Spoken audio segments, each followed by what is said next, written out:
Hi guys and welcome back. Well, I've been getting withdrawal symptoms because I've not done a gaming review what feels like absolutely ages. So I was watching an episode that Runny Egg was doing. He's in Scotland on holiday and he came across Daytona, USA. The arcade machine, the twin cabinet. Yeah, that one I'm showing you now.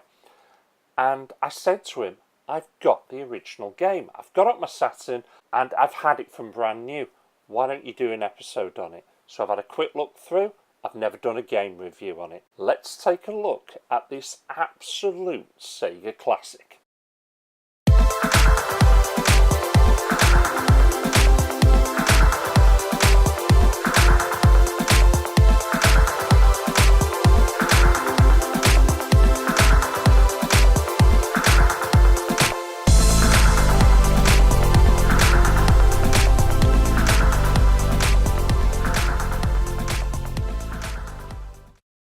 Right, Daytona, USA.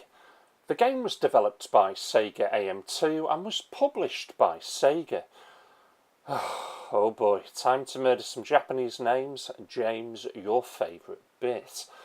The director was Toshihiro Nagoshi. The producer was Toshihiro Nagoshi and Yu Suzuki. The designer was Toshihiro Nagoshi. The programmer was Takuji Masuda. The composer was Takanobu Mitsuyoshi. I'll go with that one. And David Lattiz it is. It originally came out on the arcade machines and then it's made its way to the Sega Saturn. It did also come out on Windows and it also did come out on the PlayStation Network and the Xbox Live Media.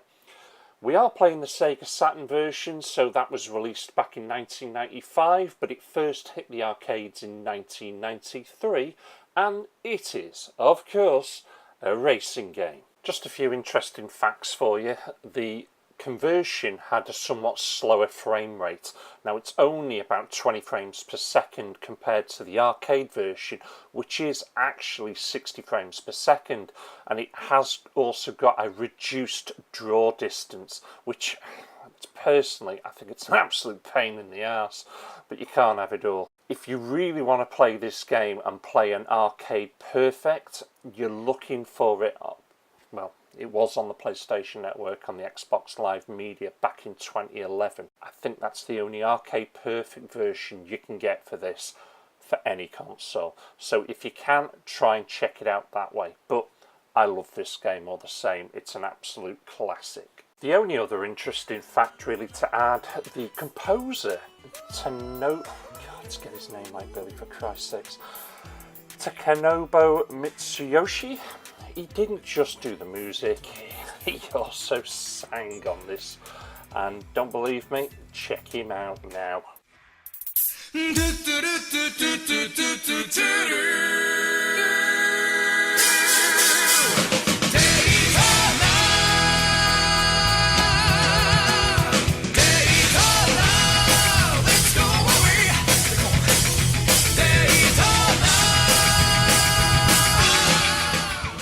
Well, listen to him there blasting it out. And if you want to hear him scream that some more till his lungs are raw, then stay tuned to the end of the video where I'll show you his whole video. Right, if you're new to me and then you don't know how I do these reviews, it's all set up as different stages. We always start with story, but because this game doesn't really have a story, it's a racing game, it automatically gets 8 out of 10. Right, that's enough of him and certainly enough of me. Let's get on with this review.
Please select a race course.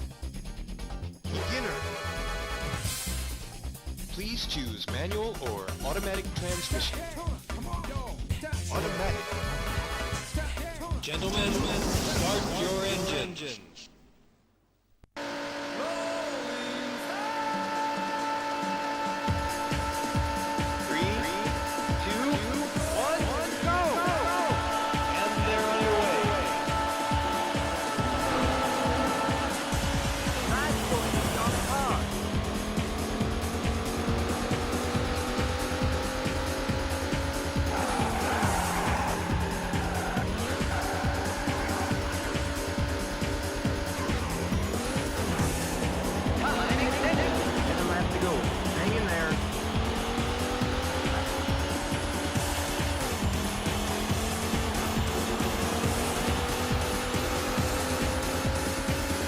Looking good.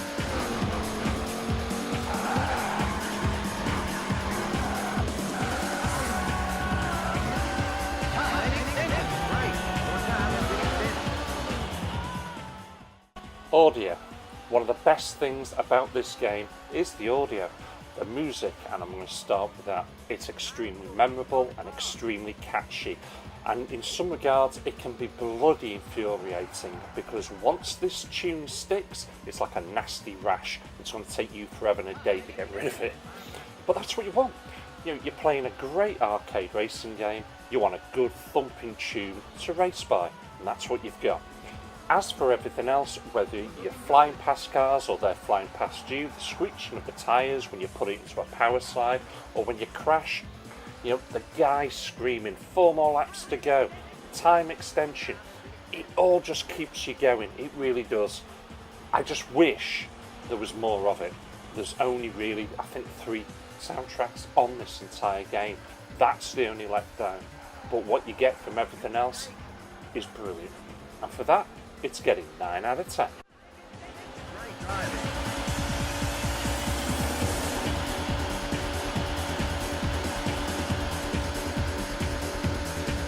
You're looking good.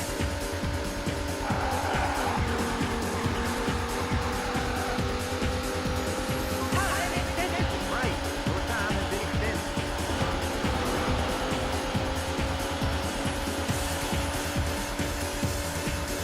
Check your position. Bicycle keeps on the car.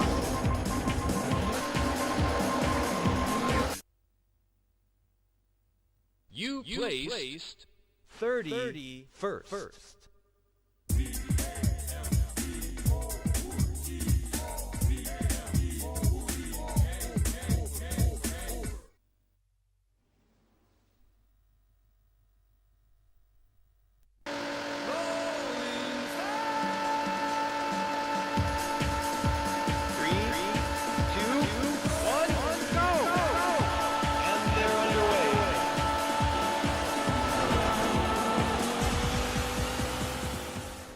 Controls. This is a very easy pick up and play game that anybody of any age can get on with. It's left and it's right, it's accelerate and decelerate. It doesn't get more complicated than that, unless you picked manual transmission, of which then you're going to also have to start prattling about with a couple of other buttons to go up and down the gears. I don't really recommend it. It's just a pain in the arse for me personally, and it's just a big no-no. As for the sensitivity, I think it's spot on. It's certainly not oversensitive.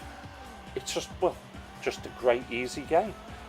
The added advantage though you've got, you can use the arcade style steering wheel, and you can also use the 3D analog control pad, which is incidentally what I'm using, and I think it's brilliant for this game. I'm going to give it another 9 out of 10.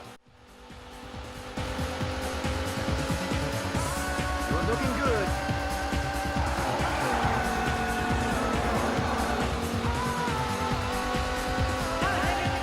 Right. Your time has been extended. Bicycle keeps on the car. You can take it.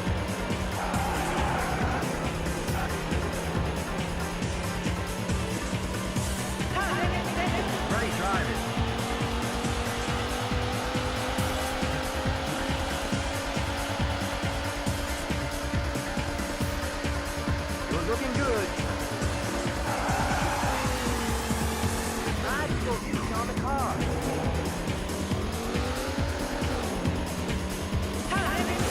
Right, your time has been extended.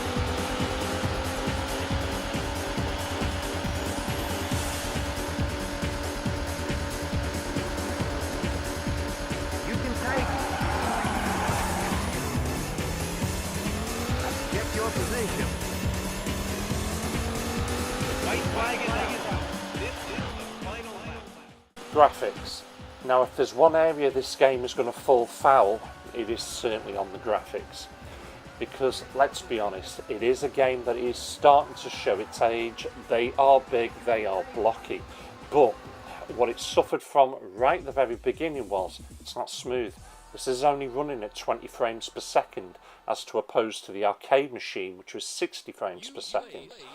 The draw rate on the other levels, and that's the different modes, you know, medium and expert, that is a big problem, because you will not see in some cases the bend till you're literally on top of it, and that's a real shame. The draw rate on this game is far too slow.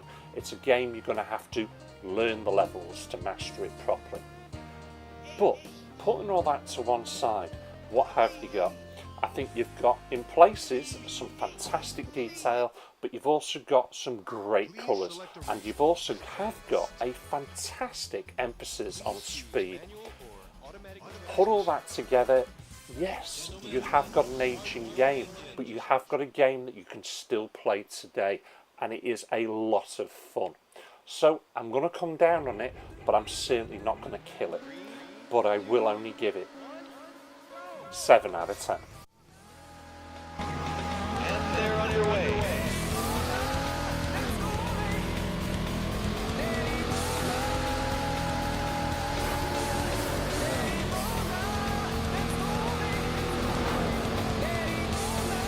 You can take. Right, your time has been extended.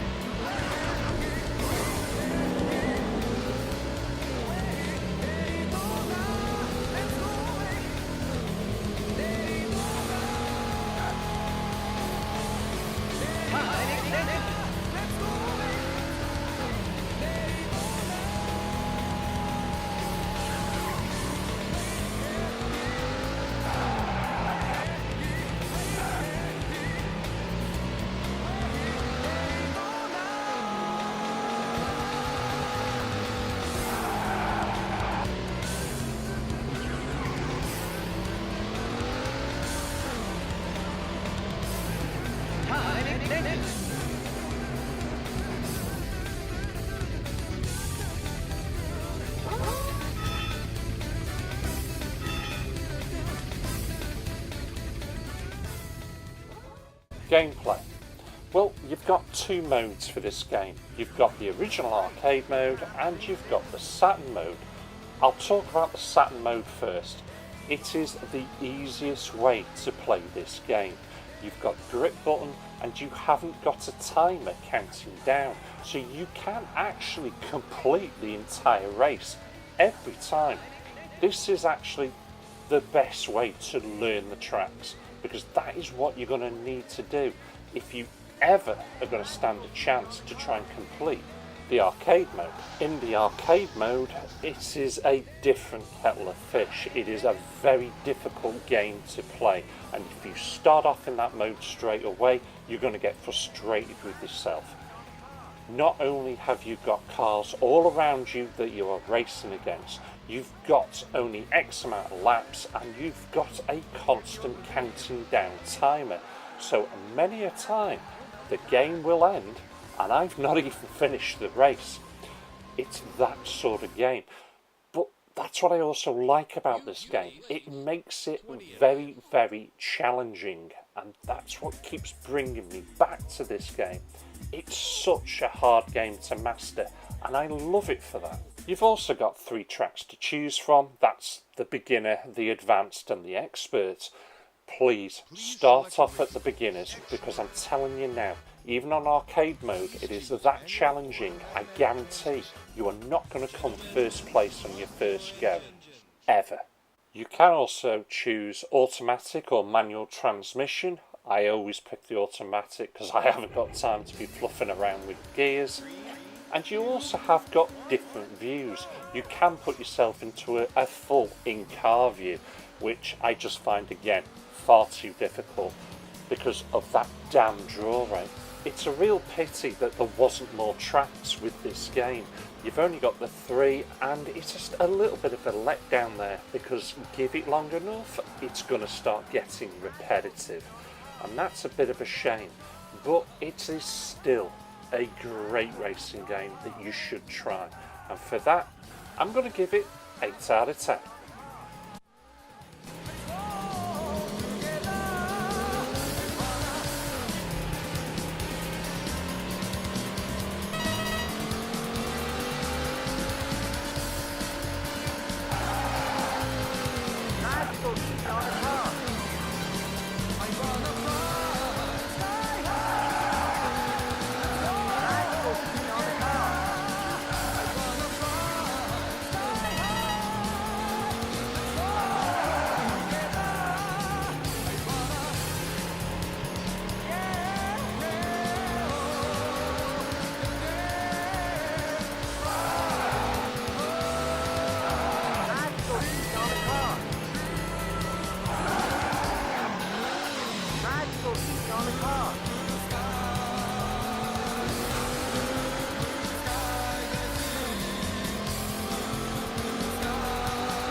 Overall, if you are a lover of the arcade style racing games and have never played this, then shame on you. If you are a lover of arcade style racing games and you don't have this in your collection, I have to ask the question, why not? I know it's got a crap draw rate. I know it's only 20 frames per second. I know it's only 3 tracks. But it's just such a good game. It's a difficult one to master. It's got a fantastic soundtrack, and I love it to bits. Putting it into a power slide and nailing it just right when the music's blaring around you, it's brilliant. I've said it before, it's a difficult one to master, and that's why I keep coming back to this one. I'd love to master this properly one day. Maybe I will. Overall, it's getting 8.2 out of 10.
Well, there we have it, guys. There's Daytona USA. Neo, Runny Egg, that one was for you. I hope you've enjoyed this one. I really do. It's a brilliant game. It's a game I do keep coming back to time, but with Runny Egg mentioning it, and me not doing a review on it, I thought, sod it, why not? It's a little bit overdue, I thought. Well, I'm just about out of time. I hope you guys have enjoyed this, and if you have not done so already, please consider subscribing. Let me know your thoughts in the comments below. I really do enjoy engaging with you guys and debating stuff all the time, so please feel free to drop me any comments, positive or negative. I can take it on the chin, don't worry about it. I'd like to thank you for watching and thank you for subscribing. And I very nearly forgot. Yep, it's time for him to start screaming Daytona again, innit? Do you know what? I still can't pronounce his bloody name. We'll leave it at that. Thanks for watching, guys. Take care.